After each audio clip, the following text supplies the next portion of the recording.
In the headlines, government clears all outstanding debts owed to the Dominica State College. The Agriculture Minister predicts 5 years for the recovery of the agriculture sector, and contracts have been signed for several major road projects in the South. Hello and welcome to National Focus. I'm Kimani St.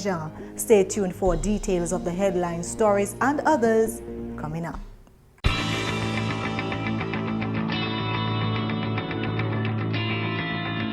Welcome back, and now for the details. The government of Dominica on Wednesday made a move to clear out all debts owed to the Dominica State College by its students, a donation amounting to just over $1 million. A handing over ceremony was held at the Dominica State College, where the Honorable Prime Minister and Minister for Finance, Dr. Roosevelt Skerrit, handed over the check, which he believes is a testament of government's dedication to providing higher education for citizens. The check will cover fees owed to the college for up until May 31st, 2018. The government took a decision to write off or to pay off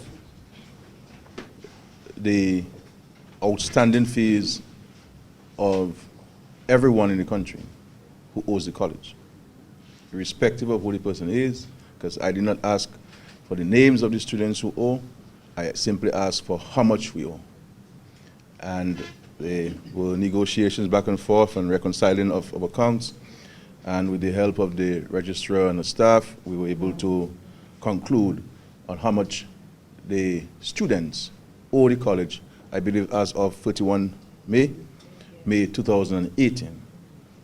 And we came up to $1,015.04. I'm not sure where the 4 cents came from.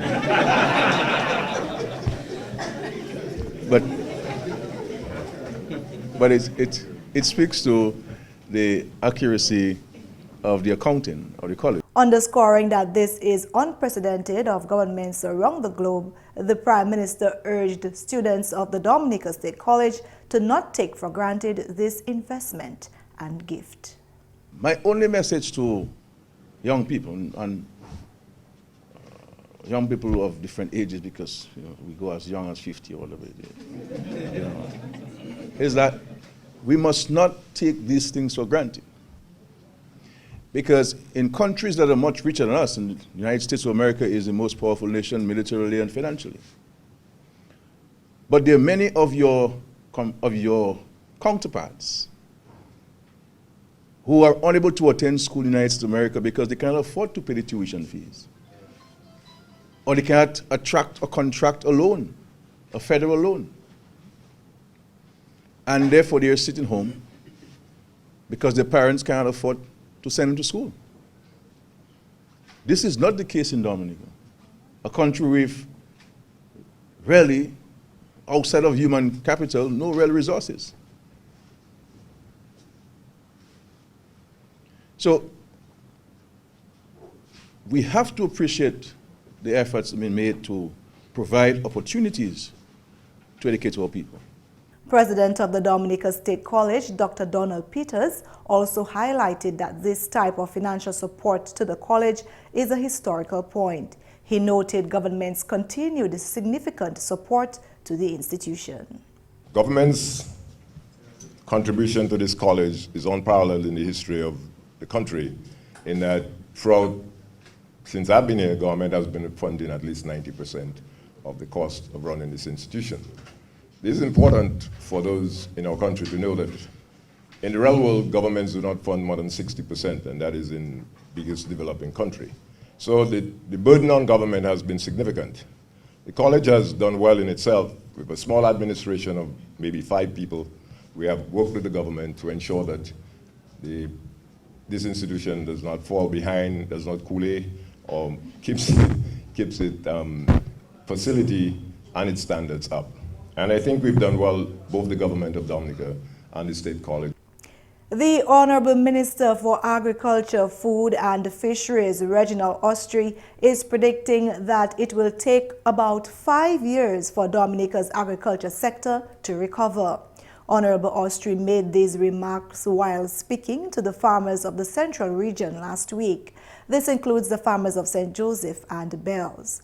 Honorable Austri said while there are predictions that it will take about 8 years for agriculture to fully recover after the devastation of Hurricane Maria, he is confident that it will take less. We have to replant all the citrus fields. We have to replant all the cocoa, all the coffee, all the coconut, all the zavoka. We have to replant everything from scratch. But we believe that with the assistance we're getting, with the $25 million from the World Bank, with another 11 million euros targeted for the sector, and with our own local resources, we believe that we can rebound within a 5-year period. It might be a tall order, but it can happen. But it has to take the concerted effort of we at the ministry level and you at the farm level.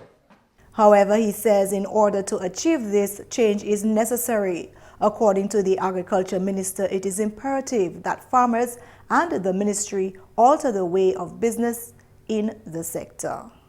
We have to make some changes. We've been doing the same thing for the last 15, 20 years in agriculture. We've not changed. Because normally human being does not like change. But the climate has changed on us. We have had the influx of new disease. We have a different weather pattern, a different weather system. But we have kept doing the same thing, the same place at the same time. Some of that have to change. We have to look at our farming practices. We even have to start to look at new crops that may be more suited to this kind of climatic condition than what existed in the pre-Maria period. Because you understand too that this hurricane season will be just as challenging as the last hurricane season. May God forbid that we don't get another Maria. But scientists predict that it can only get worse before it starts getting better. And so if we're going to do the same thing you did before Maria, the hurricane will come and it will blow it down again and it will be in the same crisis again. Honorable Austri commended the farmers for their hard work in food production post-Hurricane Maria. In more news, on Tuesday, which was recognized as World Environment Day, Dominica launched a revolution for developing and protecting nature. World Environment Day is a United Nations branded day for encouraging worldwide awareness and action for the protection of the environment. The movement began in 1974 and has since become widely celebrated. This year, the Honorable Minister for Environment, Climate Resilience, Disaster Management and Urban Renewal, Joseph Isaac, recognized the day with a tree planting ceremony held at the Botanic Gardens in Roseau. A number of schools participated in the exercise. One of the most popular tourist sites in Dominica, the Botanic Gardens, was severely damaged by Hurricane Maria, losing a great number of trees there. The Honorable Minister at the tree planting ceremony said that the tree planting activities on World Environment Day should be considered the beginning of a revolution for restoring and protecting Dominica's natural environment. Today is a revolution in Dominica in regards to our environment. We want you to understand the importance of keeping your environment clean and ensuring that we have healthy living in Dominica. So when we plant one tree today, it's the beginning of building a better, stronger, and more resilient Dominica. The minister announced that a tree planting mission, among other activities, will be launched across the island. We will embark on the tree planting mission across the island. So today is just the first day and a step in the right direction. We'll organize a national tree planting day sometime later down this year. So I would like you to also participate in that. We'll be planting trees in villages, on beaches, in the different communities across the length and breadth of Dominica. In other news, government has signed contracts for several major road projects in the south of the island. The Honorable Minister for Public Works spoke of several interventions government is taking to restore the island's road network and to help protect the city. We have dealt with roads to an extent. Of course, there's a little headache down at the the Friendship Bridge, the Friendship Bridge, where you have a little hole there. Contract has been awarded for that, and that should start very soon. Now, the aim of our plan here is to look at all the river walls coming up on this area here in terms of the Roseau River and making sure that we protect the city of Roseau. So there will be a number of projects being unrolled shortly for these interventions. Contracts have also been signed for work on the EC Low Black Bridge, and excavation work has begun on the Girondale and Egliston roads, where $6 million will be spent. We have gone into the people of Egliston, the people of Girondale, Castle Comfort, and all these roads there. I mean, I've driven on these roads and it was terrible, I must admit. And I mean, we really felt for the people in terms of that. And we had some little hiccups with it in terms of, some of the designs and how we're going to look at it. But again, we decided we're going to hold the bull by its horns right now, and we're going to move with that project. And work has actually, we signed the Trafalgar, the Roseau Valley happened to be a place where a number of great announcements have been made in the past in terms of the government of Dominica. And I was very happy to when we spoke last week, and just soon after that, just before that, we were able to sign these contracts, and work has actually begun. The communities of Monbruce and Kingshill will also be more accessible, as contracts have been signed for the restoration of these routes. The project has been approved for the Monbruce Road. That's another important one, and we're looking at starting that very, very soon. So that's another good project for that area. And of course, there's another project for the Kingshill. We have 3 roads on Kingshill. You have the one leading up from the Mon Road. You have the middle one, Stop Street, and you have the middle one, which is the Central Street, and you have Battery. Yes. So I've sent the ministry has gone there. They're looking at the estimates from that. As soon as they can come back with the estimates, we're going to fix up Kingshill. The government is also looking at the rehabilitation of the Wallhouse Road, which is seriously deteriorated, as well as the road leading to Soufriere. The Public Works Minister was speaking on Carry FM's Next Level show on Tuesday. The Honorable Minister for Agriculture, Food and Fisheries, Reginald Austri, continues to bring to light the issues facing the agriculture sector in Dominica. The Honorable Minister was recently appointed that portfolio and has since put forward his plans to restructure the ministry to ensure even more success. The Honorable Minister had stated his intention to meet farmers across the country as one of his first orders of business.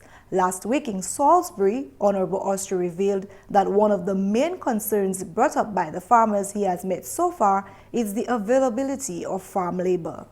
And one of the problems I have on my farm is the issue of farm labor. And how do we intend to solve the issue of farm labor? Or do we just let it go and nobody pays attention to it? But we have to address the issue of farm labor, because as I understand it from all the meetings I've had, that is a very critical issue for the farmers of this country, getting people to work for us and to work with us. Access to capital and farm road access have also been brought forward as problems facing the agriculture sector. Honorable Austri stated his ministry's intentions to solve these matters. The issue of capital, the issue of access to our farms is an issue. The issue of roads to our farms is an issue. Not only an issue in the West, but an issue in the North, in the South, in the East, all around the country. You have issues of farmers having access to their farms. And one of the things that we're looking at bringing in under this new project is the engineering unit that was once in agriculture. Because you find you take too much time to get a backhoe to move a landslide. You can't find an excavator to move a landslide. You can't find an excavator to clear the river. We have an issue with that, and I believe that if we go back to our engineering unit, where the agricultural section have equipment in the north, in the south, in the east, and the west, so you can call on your equipment and you can block a road, you can clear a road, and things can roll for us. So we have to go back to the engineering unit. The increase in pests and diseases in the industry is also cause for concern. We are now being faced with more pests and disease than we ever had in a long time. And they say part of that is brought on by climate change. We have to fight that. But are we thinking of introducing new crops? Are there new crops that we can introduce in the country that will be more disease and pest resistant? That is why we need our laboratory, we need our labs, we need our research unit, and we need to begin to experiment with new crops and different crops. Maybe some of those we had before, we may have to go back to them, or we may have to find new crops for us to work with. The Agriculture Minister stressed to farmers in Salisbury that his focus is to ensure that farmers can make a decent living and pledged the support of his ministry and of government to create an enabling environment to make the sector viable. The Honourable Minister has met with farmers in Marigot, Castlebruce, St. Joseph and Portsmouth. And that's news. Before we leave, here's an announcement. The Ministry of Housing and Lands and the Honourable Ian Douglas, Parliamentary Representative for the Portsmouth constituency, cordially invites the residents of Lagon, Portsmouth, Glanvilla, Georgetown, Chance, Zicac, Picard and environs to attend the official launching ceremony for the Northern Housing Project at the Georgetown site. That's the main road east of the port compound, on Thursday, 7th June 2018 at 5:30 p.m. Please make a very special effort to attend this important function. And that's all for this edition of National Focus. Be sure to follow GIS on facebook.com/GIS News Dominica and follow us on Twitter at GIS Dominica. You can also catch up on past National Focus newscasts on our GIS Dominica YouTube channel. From all of us here on the GIS News production team, I'm Kimani St. Thank you for watching.